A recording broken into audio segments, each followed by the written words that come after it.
জানাজায় গেছি একবার, পুরুষের জানাজা ছিল এই দেশের নিয়ম, জানাজা ওই পর্যন্ত হবে না যতক্ষণ পর্যন্ত এই ফ্যামিলির দায় দায়িত্ব কেউ না নিবে।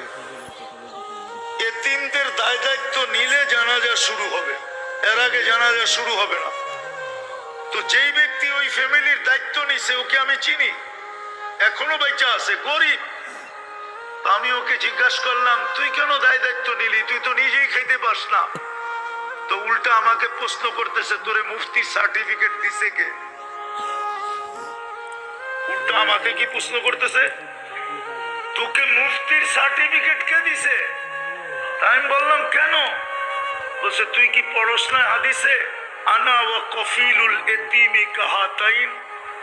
আল্লাহ রসুল বলছে, দুই আঙ্গুলের ভিতরে স্বাভাবিকভাবে যতটুকু দূরত্ব আছে, এতিমদের দায় দায়িত্ব যে নিবে সে কিয়ামতে দিবে এবং জান্নাতে আমার এরকম কাছে থাকবে। তুই কি পড়স না?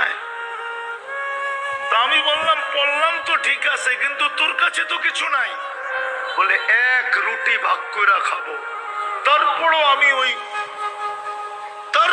আমি এই মর্তবা চাই যে আমি আল্লাহ রসুলের কাছে থাকতে চাই। তখনই আমি বলছিলাম,